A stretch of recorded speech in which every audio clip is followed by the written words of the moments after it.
Tumsifu Yesu Kristo.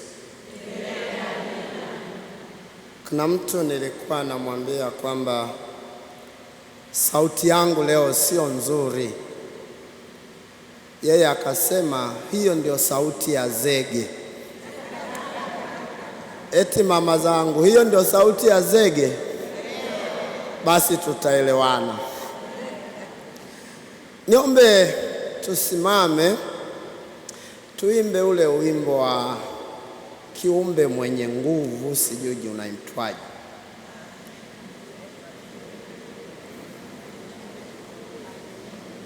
Tena kwa furaha, kwa uchangamfu.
Naomba tuketi.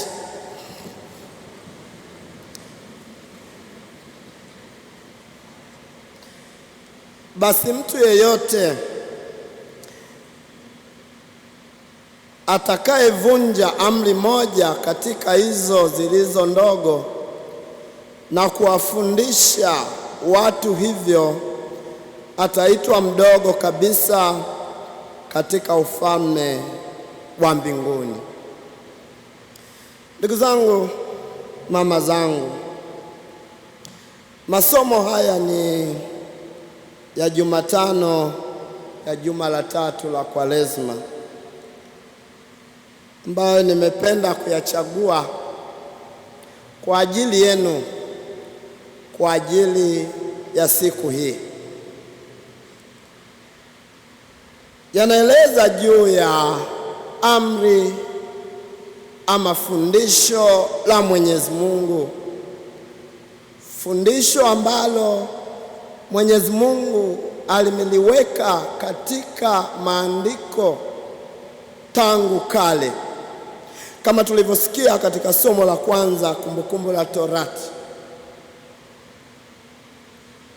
kwamba mkizishika amri hizo mkazitenda, watu watawaona ninyi kuwa ni taifa la pekee, kuwa ni mfano kwa jamii, taifa lenye nguvu, taifa lenye maadili, taifa linalompendeza Mwenyezi Mungu. Na ndivyo ambavyo nimekuwa nikisikia wakati wa mada Father Maximilian Wambura akiwasifia, ukilinganishwa na wengine juu ya uvaaji na namna yenu ya kutenda. Na mimi pia ninawapongeza hata kwa hali ya hewa ya leo na kuweza kuja kwa wingi huu. Ninyi ni taifa la pekee la Mwenyezi Mungu, ni taifa lenye nguvu, ninyi ni kiumbe jasiri. Sasa ujumbe wangu nini? Ujumbe wangu nachukua kutoka katika ujumbe ama mada mliokuwa nayo, ambao ndio ujumbe wa Kwaresma wa Baraza la Maaskofu kwetu mwaka huu. Ninyi ndugu, msichoke kutenda mema. Lakini mimi siongelei kwa ujumla wa kutenda mema. Mimi nasema ninyi mama zangu, msichoke kuwa walezi. Msichoke kuwa walezi, msichoke kuwa walimu kwa watoto wenu. Na ndicho ambacho tunakumbushwa kufundisha neno la Mungu katika ukweli wake jinsi lilivyo. Lakini kwa nini neno msichoke? Au kwa nini pia Baraza la Maaskofu wamependa kutumia neno hili kutoka kwenye maandiko matakatifu? Napenda mimi kusisitiza kwenye hili neno msichoke. Don't become weary in doing good. Kwa nini msichoke? Ni kwamba mwanadamu kuna wakati wanasema anakuwa fed up. Unamtendea mtu mema, unakuwa mkarimu kwa mtu, unamwonea huruma, na hata wewe kujikuta katika mateso kwa sababu yake au kwa ajili yake, baadaye anakutenda kitendo. Katika hali ya kawaida ya kibinadamu, mwelekeo ni kuachana naye, na ni afadhali mtu akaachana na mtu wa namna hiyo, lakini unakuwa mwanzo wa uadui, na hata unaweza ukataka kumwangamiza. Lakini ujumbe ni kwamba msichoke. Wapendwa mama zangu, kwa nini niwaombe? Kwa nini nisisitize kwenu msichoke kuwa walezi kwa watoto wenu? Msichoke kuwa walimu kwa watoto wenu. Ni kwa sababu ya nafasi yenu ambayo wenyewe mnaitambua, na hata kwa wimbo mlioimba, kwa sababu wewe ni mwanamke, ni mama jasiri, kwa mfano wa mama Bikira Maria. Pasipo ujasiri mtachoka kulea, na wengine mmeshaonyesha kuchoka kulea, sio kuzaa, kulea. Mmesali hapa njia ya msalaba. Katika kusali njia ya msalaba, utaona ni jinsi gani mwanamke alivyo na ujasiri wa uvumilivu. Upande huu wangu wa kulia mwisho kabisa, kuna sanamu hapo ya mama Bikira Maria wa mateso. Lakini kule kubeba mwili wa mwanae, ule ni ujasiri wa mama. Ule ni ujasiri mkubwa wa mama. Angalia, tangu Yesu amekamatwa,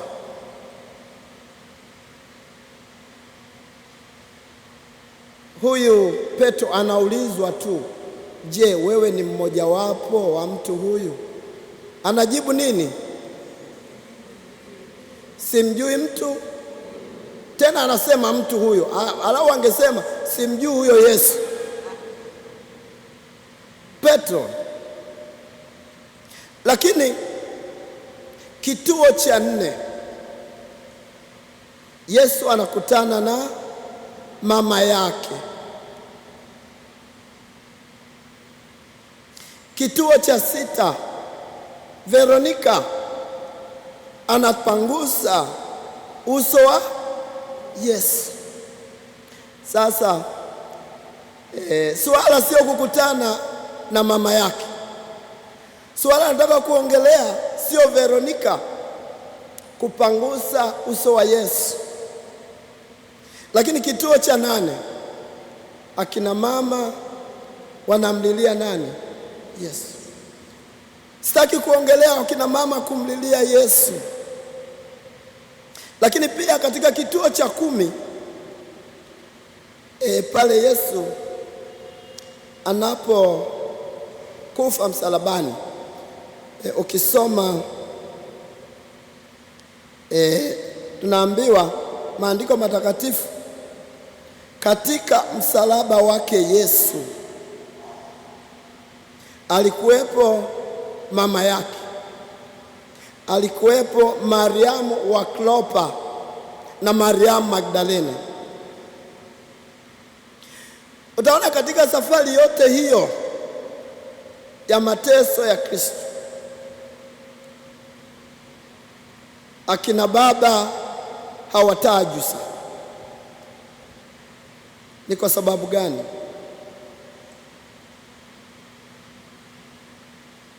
Naamini katika ile reaction ya Petro kuogopa kuunganishwa kwenye kesi ya Yesu.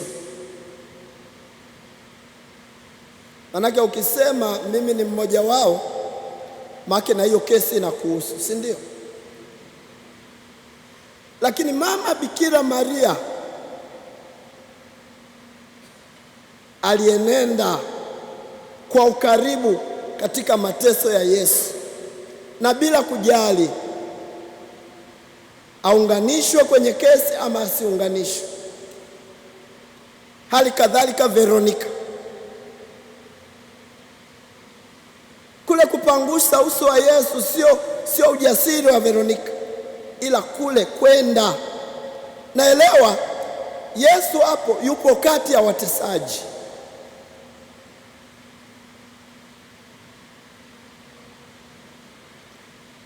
Ni hali ambayo tunakuwa nayo hata katika mazingira yetu. Unapotaka kuwa mtetezi wa mwingine, unapotaka kumsimamia mwingine, utaunganishwa kwenye hiyo kesi, na pengine wewe utakuja kuwa na kesi kubwa zaidi kuliko hata yule ambaye mwenye hiyo kesi yake. Kwa hiyo tendency ya mwanadamu ni kujitenga. Unakuta mtu amepata shida, unapenda umsaidie, lakini kule kutenda wema kwako kunakuja kukugharimu. Lakini ujumbe wa neno la Mungu, msichoke kuwa wema. Ujumbe wa Kwaresma, msichoke kuwa wema. Hali kadhalika katika malezi ya watoto wetu, utasema, utaonya, utachapa. Wengine mnachapa mpaka mtoto anazimia, si ndio? Wengine wanafikia mpaka mtoto anaua, si ndio? Lakini yule mtoto, nitaka kusema yule mtoto akifufuka, yule mtoto anarudi pengine kuwa na tabia mbaya zaidi kuliko hata ile ya kwanza. Mwelekeo wa mama ni kusema atajijua. atafunzwa na ulimwengu. Na hivi mpo mama zangu ambao mlishanawa mikono, mnazaa, sio kwamba hamzai watoto, nieleweni vizuri, lakini kumlea mtoto ni zaidi ya kumpatia mahitaji yake, kwa sababu mnadhani kulea ni kule tu kwamba mtoto amenyonya, ameenda shule. Hizo zinaitwa haki za msingi, lakini malezi, uwe na ujasiri na nguvu ya kumwonya mtoto. Spare the rod, spoil the child. Mchelea mwana kulia, hulia yeye. Na ndio hapa tunaambiwa katika Injili tuliyosikia, mtu yeyote, basi mama yeyote atakayevunja amri ya malezi, hata kama ni ndogo, na kumfundisha mtoto wako hivyo, basi utaitwa mdogo katika ufalme wa Mungu, manake utapata hukumu inayokustahili.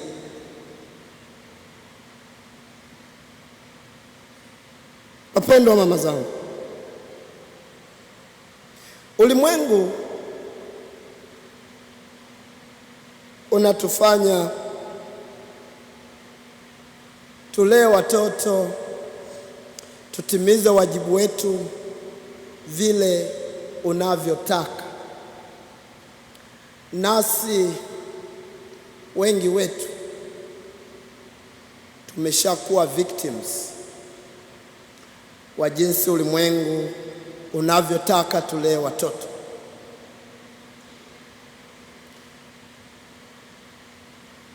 Siku moja shuleni, mwalimu akafanya mchezo wa kuigiza na watoto wa chekechea. Sasa mmoja alipaswa aigize kama shetani na mwingine aigize kama Mungu, alafu waanze kupambana. Basi watoto wakagombania hizo nafasi, lakini ilibidi wawe wawili. Tena watoto wengi zaidi waligombania kuwa shetani kuliko Mungu. Basi mtoto mmoja akachukua nafasi ya shetani katika igizo, mtoto mwingine akachukua nafasi ya Mungu. Basi wakafanya igizo. Hakika shetani alishindwa, kwa sababu igizo lililenga kuonyesha ukuu wa Mungu. Basi watoto wale wakapongezwa walivyoigiza vizuri, kila mmoja nafasi yake. Sasa waliporudi nyumbani, yule aliyekuwa anaigiza kama Mungu, siku ya Jumapili mama anamwambia, mwanangu, twende kanisani. Akasema, mama, mimi siendi kanisani. Kwa nini mwanangu? Kanisani nendeni nyie, mi Mungu.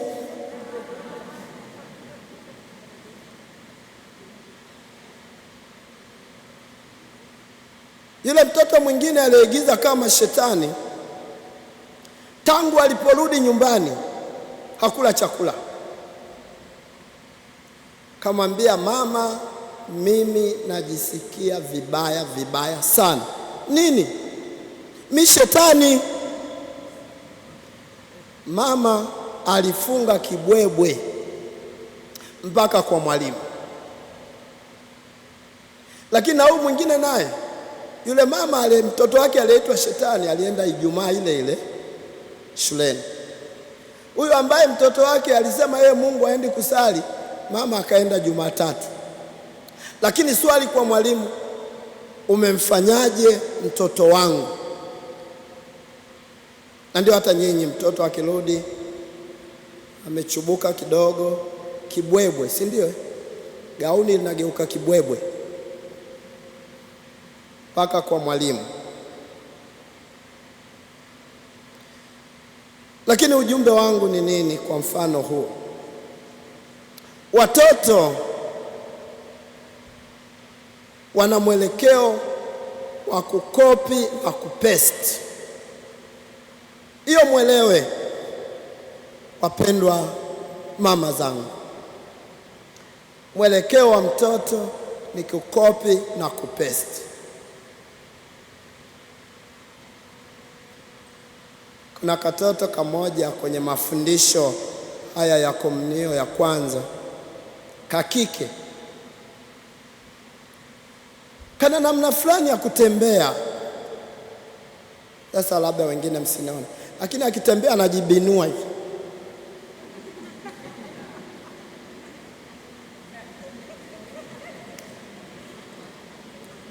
Sasa ananiambia, wewe kwa nini unafanya hivyo? Mama yangu ndo anatembeaga hivi. Kuna wengine mnawaona hata katika dressing table zenu, si ndio?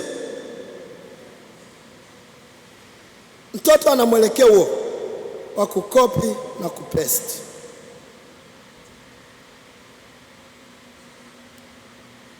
Ukisoma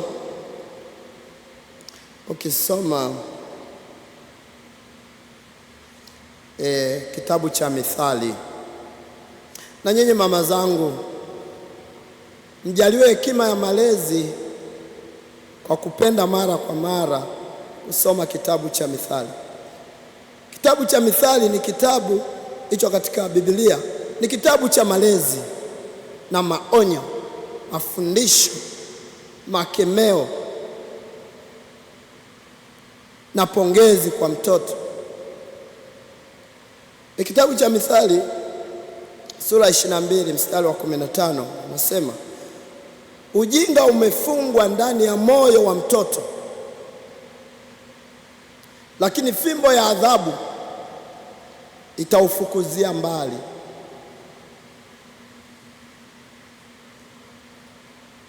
Sasa neno fimbo linatumika hapa, ikibidi kumtoto kumchapa mchape tu, lakini fimbo, Biblia inatumia neno fimbo, tafsiri yake ni mafundisho, ni maonyo, ni makemeo, na fimbo ikiwemo kama inavyotajwa.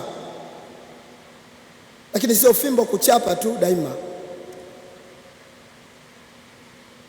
Mithali sura 29 mstari wa 17, mrudi mwanao naye atakustarehesha, maana atakufurahisha nafsi yako. Msichoke kuonya, msichoke kufundisha watoto, msichoke mama zangu kulea. Kitabu cha Mithali sura 22 mstari wa 6, mlee mtoto kwenye njia impasayo. Ili neno njia impasayo ndio tunarudi katika onyo la Kristo juu ya ninyi walezi, juu ya ninyi kina mama. Yeyote atakayevunja amri moja katika hizi zilizo ndogo. Sasa njia impasayo mtoto ni ipi? Kuto kumwonea huruma mtoto juu ya yale anayopaswa kuonywa nayo, kuongozwa nayo, kuelekezwa nayo, hata kama anakutana na magumu.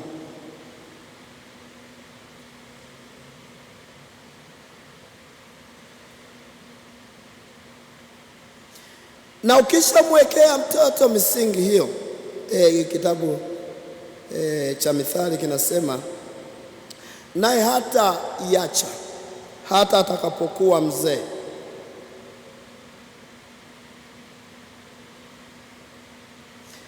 Lakini mchelea mwana kulia hulia yeye. Na wengine mmeshalia, wengine mnaendelea kulia, wengine mna malengelenge ya machozi, si ndio? Kitabu cha Mithali sura ya 13 mstari wa 24. Yeye asiyetumia fimbo yake kumchukia mwanaye, bali yeye ampendaye humrudi mapema.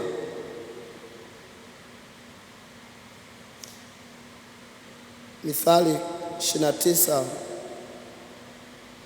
mstari wa 15. Fimbo ya maonyo hutia hekima, bali mwana aliyeachiliwa humwaibisha mamaye. Hayo ni maandiko, na wengine mmeshaaibishwa na watoto wenu kwa sababu ya hofu ya kuwaongoza. Lakini kwa nini naongea hivyo na mama? Kwa sababu wewe ni kiumbe jasiri. Mithali sura 19 mstari wa 18. Mrudi mwanao, kwa maana liko tumaini, wala usikaze nafsi yako kwa kuangamia kwake. Wengine mnaona kabisa mtoto maisha na mwelekeo wake anapotea, anaangamia, lakini mama, unakuwa na hofu ya kutimiza wajibu wako katika malezi. Msichoke kulea, msichoke kufundisha, kwa sababu mama ni kiumbe jasiri. Na hivi nitimishe na mfano wa wale kina mama ambao walijitoa kumhudumia Yesu kwa sala, sadaka na uwepo wao. Injili ya Luka sura ya 8 mstari wa 1 mpaka wa 3. Wanatajwa hapo Mariamu Magdalena, Joana, Suzana na wanawake wengine wengi kadha wa kadha, ambao walijitolea mali zao, muda katika kazi za kitume. Ndivyo ambavyo nanyi mnafanya, na ndio ishara hiyo ya leo kwa ajili ya wahitaji nayoiponyesha mbele ya Mwenyezi Mungu katika kipindi hiki cha Kwaresma.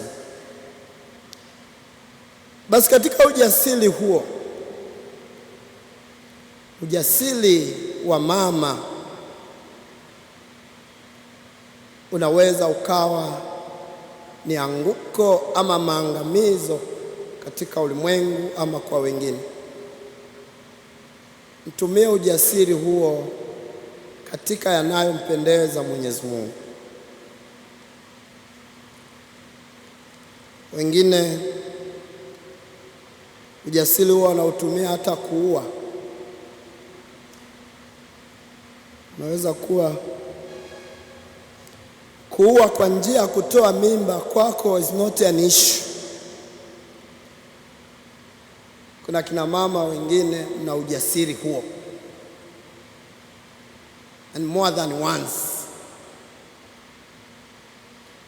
Hakuna uhai wa bahati mbaya, labda ulichokitenda ndio bahati mbaya, lakini uhai wa Mwenyezi Mungu hauna bahati mbaya. Kwa hivyo mjaliwe ujasiri wa uvumilivu kutokana na yale ambayo Mwenyezi Mungu amewajalia pasipo mastahili yenu. Na ndio hawa kina Mariamu Magdalena ambaye tunaambiwa Yesu alimtoa pepo 7. Upo jinsi ulivyo kwa neema na huruma ya Mwenyezi Mungu. Kwa hivyo ujaliwe kuishi ujasiri wa kumpendeza Mwenyezi Mungu. Kuna mtu mwingine anasema kwamba mimi hata sikujua kama ningeolewa kwa tabia yangu, si ndio? lakini unajikuta umeolewa tena unapendwa. Kuwa kama Mariamu Magdalena. Tumikia ndoa yako kwa uaminifu na upendo na uvumilivu, kwa sababu hata hiyo ni neema ya Mwenyezi Mungu. Na kwa mambo mbalimbali ambayo Mwenyezi Mungu anawajalia mama zetu pasipo mastahili yenu, mdumu waaminifu kwa neno la Mungu, mdumu waaminifu kwa imani, msichoke katika malezi, msichoke katika kufundisha. Tumsifu Yesu Kristo.